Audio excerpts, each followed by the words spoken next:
নমস্কার দর্শক বন্ধু, আজকে আমাদের মাঝখানে আছেন বিশিষ্ট পরিচালক ত্রিতাল চ্যাটার্জি।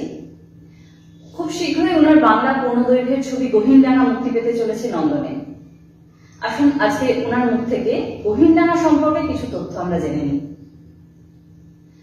দাদা, প্রথমেই যেটা তোমাকে আমি জিজ্ঞেস করবো সেটা হচ্ছে এই গহীনডাঙ্গা নামটা কেন সিনেমাটা? এটা খুব ভালো প্রশ্ন। গহীনডাঙ্গা কথাটার অর্থ যদি আমরা বিশ্লেষণ করি তাহলে দেখবো প্রথমে গহীন মানে হচ্ছে গভীর, আর ডাঙ্গা মানে হচ্ছে আমরা সবাই জানি ডাঙ্গা মানে হচ্ছে যে কোনো জলাশয়ের পাশের অংশ যেখান থেকে জলকে দেখা যায়। আসলে এখানে কিন্তু কোনো ভৌগোলিক বা কোনো জিওলজিক্যাল কিছু কথা বলা হচ্ছে না। আমার মনে হয়েছে স্ক্রিপ্টটা করতে গিয়ে যে প্রত্যেকটা মানুষের জীবনেই একটা গহীনডাঙ্গা আছে। এই গহীনডাঙ্গাটা কি? এই গহীনডাঙ্গাটা হচ্ছে তার স্বপ্ন, তার ইচ্ছে। পৃথিবীর বেশিরভাগ মানুষেরই তো অকথ্য লড়াই থাকা সত্ত্বেও স্বপ্ন সফল হয় না অনেক সময়, কিন্তু এই স্বপ্নটাকে খুঁজতে চায় সে। তো স্বপ্নটাকে খুঁজতে খুঁজতে সে তার নিজস্ব ঈপ্সিততা লক্ষ্যে পৌঁছে যায়। মানে সারাটা জীবন সে একটা স্বপ্নের জগতে থাকে এবং বাস্তবে সে সেই জায়গাটা পৌঁছাতে চায়। যেমন একজন কবি হতে চায়, বা একজন ফিল্ম মেকার হতে চায়, বা একজন হয়তো খুব ভালো একজন মা হতে চায়, বা একজন পারিবারিক মানুষ হতে চায়। এই প্রত্যেকের কাছেই তার স্বপ্নটা হচ্ছে গহীনডাঙ্গা। এই গহীনডাঙ্গা মানে জীবনের সেই গভীরতায় যাওয়া, এমন একটা জায়গায় পৌঁছানো যে জায়গাটাতে সে পরম তৃপ্তি পাবে, পরম শান্তি পাবে। তো আমার ছবিতে আমি প্রত্যেকটা মানুষের জীবনের এই যে গহীনডাঙ্গা, সেই গহীনডাঙ্গায় কিভাবে পৌঁছানো যায় সেটাই দেখানোর চেষ্টা করেছি। এই জন্যই এর নাম গহীনডাঙ্গা আর কি, এটার সঙ্গে মিলিয়ে। আচ্ছা, বেশ। এই গহীনডাঙ্গা সিনেমাটার নাম গহীনডাঙ্গায় দিতে হবে, এইটা মানে কিভাবে এলো মাথায়? না, এটা মাথায় আসার বিষয় না। আসলে নামকরণ আমি সাধারণত সিনেমা শুরুর আগে করি। আমি প্রথমে কি বলতে চাইছি, আমার থিমটা কি হবে সেটাকে আমি ভেবে নিই।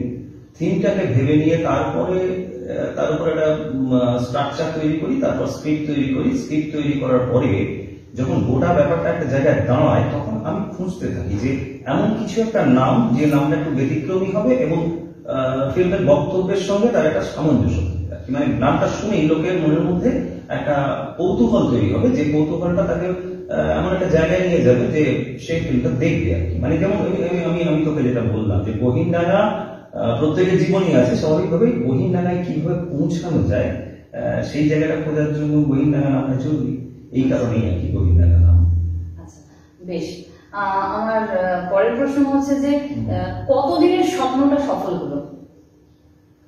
এখন সেভাবে তো সাল তামামি হিসেব করে বলা যাবে না, তবে এটা ঠিক যে এটা শৈশবের স্বপ্ন একেবারেই। মানে আমি ব্যক্তিগতভাবে ছোটবেলা থেকেই ফিল্মের স্বপ্ন দেখি। ফিল্ম মানে আমি যখন থেকে সত্যজিৎ রায়কে জেনেছি, যখন থেকে গৌতম ঘোষকে জেনেছি, যখন থেকে ঋতিক ঘটককে জেনেছি, মৃণাল সেনকে জেনেছি, কিংবা আমি যখন থেকে গদার, বুনুয়েল, কুরোসাওয়া এদেরকে জেনেছি, এবং আমি ব্যক্তিগতভাবে ফিল্ম স্টাডি সেন্টারের সঙ্গে যুক্ত ছিলাম আসানসোলে।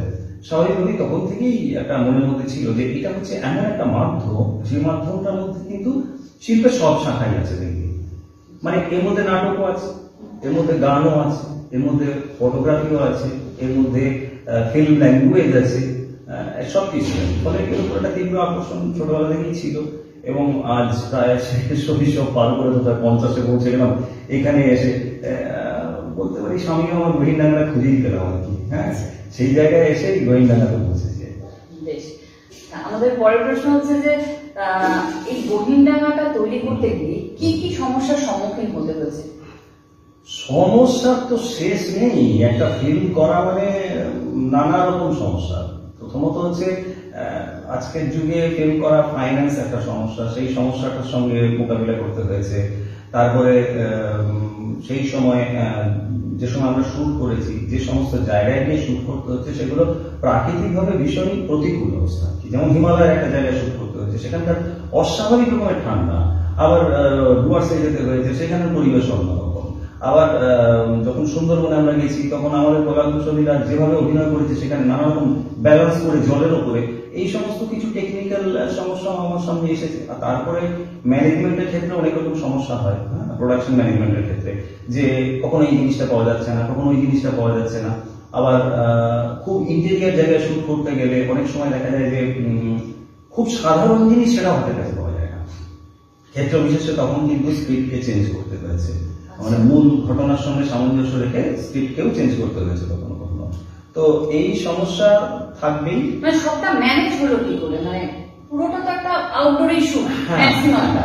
এটা দেখ, এটা তো আমি বলবো যে এটা প্রোডাকশন ম্যানেজমেন্টের দক্ষতা। প্রোডাকশন ম্যানেজমেন্টের দক্ষতা শুধু তাই নয়, তার সঙ্গে আমাদের শিল্পী কলাকুশলী যারা অভিনয় করেছে, যে ছবি তুলেছে, প্রত্যেকটা মানুষেরই কিন্তু একটা অদ্ভুত ভূমিকা আছে। সমস্ত রকম প্রতিকূলতার মধ্যেও অভিনেতা অভিনেত্রীরা বা প্রোডাকশন ম্যানেজার বা সিনেমাটোগ্রাফার যারা যারা ছিলেন, তারা প্রত্যেকেই কিন্তু ওই প্রতিকূল পরিস্থিতিটার সঙ্গে নিজেদেরকে খাপ খাইয়ে নিয়ে এগিয়ে যেতে চেয়েছেন। এবং কোঅর্ডিনেশনের জায়গায় যিনি ছিলেন, তিনিও এই ব্যাপারটাকে ম্যানেজ করেছেন ওইভাবে।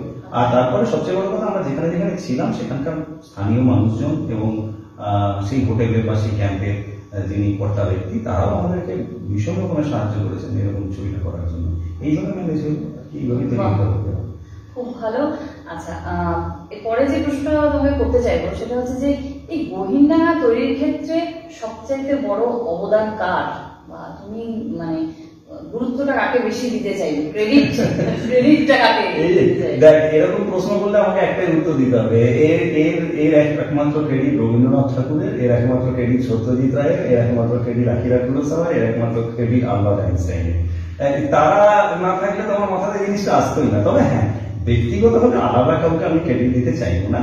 আমি একটা জিনিসই চাইবো যে গহীনডাঙ্গায় প্রত্যেকেরই একটা খুব মানে কি বলবো, একটা স্যাক্রিফাইস করার মনোবৃত্তি ছিল। প্রত্যেকেই ভীষণ সুন্দরভাবে কাজটা করেছে। হ্যাঁ, বকাঝকা খেয়ে ডিরেকশনের নানা অসুবিধা সত্ত্বেও করেছে কাজটা। সুতরাং একটা জায়গায় কাউকে একজনকে বলা আমার পক্ষে সম্ভব না, ক্রেডিট দেওয়া এরকম। কিন্তু ব্যাপারটা হচ্ছে যে যদি বলা হয় এরকম যে ক্রেডিটটাকে আমি একটুখানি ভাষাটা চেঞ্জ করে দিতে পারি, ইন্সপিরেশনটা। হ্যাঁ, তবে সবকিছু বাইরেও আমি একটা মানুষের নাম বলবো, তিনি সেই রকম কিছু সেলিব্রিটি নন, কিন্তু তার কথা আমি বলবো। সেটা হচ্ছে আমার কলেজ জীবনের একজন অধ্যাপক অসীম কৃষ্ণ দত্ত, বাংলা সাহিত্যের অধ্যাপক। তিনি কিন্তু আমার মাথা প্রথম খারাপ করেছিলেন, মানে ফিল্মটা করতেই হবে, এই সাহিত্য টাইত্য যাই করো, চাকরি বাকরি যাই করো না কেন, ফিল্মটা করতেই হবে। মাথা খারাপ করার ব্যাপারটা ছিল। আর একজন যে মানুষের কথা আমি তো অস্বীকার করতে পারবোই না, তিনি তো বিশ্ববিখ্যাত মানুষ গৌতম ঘোষ। তার স্নেহচ্ছায়ায়, তার নির্দেশে, তার কাছাকাছি থেকে, তার কাছে শিখে, তার বকা খেয়ে, তার ভালোবাসা পেয়ে এই জায়গাটা তৈরি হয়েছে এবং সেই জায়গা থেকেই আসছে। সুতরাং সবার একটা সক্রিয় ভূমিকা গহীনডাঙ্গা বলতে হবে। মানে আমি নিজে ক্রেডিটটা নিতে পারবো না, কারণ সবারই সমান ভূমিকা এখানে আর কি। বেশ, এবার দাদা আমাকে আরেকটা কথা বলো, এই যে গহীনডাঙ্গার যে কাস্টিং এর যে ব্যাপারটা, মানে ধরো অভিনেতা অভিনেত্রীকে তুমি কি হিসাবে চুজ করেছো, মানে প্রায়োরিটি কিসের? এটা আমি একটা নিজস্ব মতাদর্শ ছবি। আমার যেটা মনে হয় যে শুধুমাত্র পপুলার কাস্টিং ভালো ছবি হবে এমন কোনো মানে নেই। যেমন সত্যজিৎ রায়ের মতো মহান পরিচালক যখন পথের পাঁচালী করেছিলেন, তখন তার কোনো কাস্টিং কেউ ছিল না। কন্টেন্ট হচ্ছে ছবির মূল জিনিস, এবং সেই কন্টেন্টের উপর ভিত্তি করে যে অভিনয় জানে না তাকে দিয়েও অভিনয় করানো যেতে পারে, সেখানেই পরিচালকের কৃতিত্ব। যদি সবকিছু রেডি থাকবে আমার সামনে, খাবার দাবার রেডি থাকবে, আমি শুধু খেয়ে নেব, তাহলে তো আমার কোনো কৃতিত্ব নেই। আমি একজন ভালো খাদক, কিন্তু ঘটনা হচ্ছে গোটা রান্নাটা করে যখন আমি খাবো তখন কিন্তু তার একটা আলাদা ব্যাপার আছে। সেক্ষেত্রে আমার সিলেকশনের ক্ষেত্রে আমার স্ক্রিপ্টে যেরকম মানুষের প্রয়োজন, যেরকম মানুষ সত্যি সেই জীবনটা কাটিয়ে এসেছে বা কাটাচ্ছে, সেই রকম কিছু মানুষকে আমি পেয়েছি। তারা ছবির সঙ্গেই যুক্ত, থিয়েটারের সঙ্গে যুক্ত, সেরকম মানুষকে আমি বেছে নিয়েছি। কারণ আমার মনে হয়েছে যে তাদেরকে পেলে পরে গহীনডাঙ্গা অনেক সমৃদ্ধ হবে। এবং সত্যি আমি সেই অভিনেতা অভিনেত্রীদের উপরে অনেকটাই কৃতজ্ঞ, কারণ ঠিক যেমন যেমন ভাবে স্ক্রিপ্ট তেমন তেমন ভাবে অভিনয় করতে পেরেছে। এক দুজন তো একেবারেই আনতো না, কিন্তু তারাও খুব সুন্দর অভিনয় করে গহীনডাঙ্গাকে পার করেছে। তার মানে তুমি বলতে চাইছো, মানে তুমি গড়ে নিতে বেশি পছন্দ? অবশ্যই, মানে শিখে এসে করার থেকে তুমি নিজের হাতে তৈরি করবে, এটা বেশি পছন্দ? অবশ্যই, কারণ যে থাকবে তার নিজের একটা প্রভাব থেকেই যাবে, নিজস্ব একটা স্টাইল থেকেই যাবে। কিন্তু চরিত্র সেটা ডিমান্ড করে না। চরিত্র যেটা ডিমান্ড করে সেটাকে যে ফুলফিল করতে পারবে সেটাই অভিনেতা। এবং সেই অভিনয়টা তো আমি ওখানে গিয়ে পাহাড়ি গ্রামেও ছেলেদেরকে পেয়েছি, তাদেরকে নিয়ে গেছি, তাদেরকে এই হচ্ছে। আর আমাদের মানে শেষ প্রশ্ন যেটা আমি করতে চাইবো সেটা হচ্ছে যে এতদিনের একটা স্বপ্ন সফল হচ্ছে, গহীনডাঙ্গা রিলিজ করছে নন্দনের মতো জায়গায়, কিরকম লাগছে অনুভূতিটা যদি একটু শেয়ার করো দর্শকের সাথে। এই অনুভূতি ভাষায় বোঝানো খুব কঠিন, কারণ গহীনডাঙ্গা একটা সৃষ্টিশীল চলচ্চিত্র, একেবারেই বাণিজ্যিক নয়, এবং নন্দনের মতো একটা বিশ্ববিখ্যাত প্রেক্ষাগৃহ যেখানে আমার আগে আমার পূর্বপুরুষদের ছবি সেখানে দেখানো হয়েছে, সেইখানে আমার এই ছবির জায়গা পাওয়াটা তো আমার কাছে অস্কার পাওয়ার সমান। যে এরকম একটা জায়গা নন্দনে হচ্ছে, এটা আমার কাছে ভীষণ ইন্সপায়ারিং। এবং শুধু তাই না, গোটা পৃথিবীর মানুষ জানতে পারবে যে গহীনডাঙ্গা এখানে চলেছে। আমি তো খুব গভীরভাবেই নন্দন কর্তৃপক্ষের কাছে কৃতজ্ঞ। এবং শুধু তাই না, আমার সঙ্গে সহকর্মী যারা কাজ করেছে, আমি তো বলবো তাদের কথাই। আজকে তুই আমার সামনে বসে কথা বলছিস ঠিকই, কিন্তু এ ব্যাপারটার পর্দার পেছনে তুইও আছিস, তৃষা আছে, ওরা সবাই মিলে যে কাজটা করে নেওয়া, এছাড়াও আরো মানুষ আছে, আমার খুব কাছের মানুষ শোভনদা আছে, সজলদা আছে, এদের সবাই মিলেমিশে যে জিনিসটাকে দান করে দিয়েছে তাদেরই প্রচেষ্টার ফল। আর আমি তো অবশ্যই আবারও বলবো নন্দন কর্তৃপক্ষকে যে আমাদের ছবিটাকে বেশি জায়গা দেওয়ার জন্য। তো এই অনুভূতি ভাষায় ব্যাখ্যা করা যাবে না, কি মানে স্তব্ধ হয়ে যাওয়ার অনুভূতি, মানে কোনো বাক্য একটা তৈরি করার মতো ক্ষমতা আমার নেই। যাই হোক, তবু আমার গহীনডাঙ্গা লন্ডনের 3 নম্বর প্রেক্ষাগৃহ আমার গহীনডাঙ্গা হতে চলেছে, এটা ভেবেই আমার ভালো লাগছে। ঠিক আছে দর্শক বন্ধু, আজকে এই পর্যন্তই থাক। খুব শিগগিরই 27শে মে বিকেল 4টের সময় আমাদের গহীনডাঙ্গা রিলিজ করছে। আসুন আমরা সবাই মিলে গহীনডাঙ্গার উদ্দেশ্যে যাত্রা করি।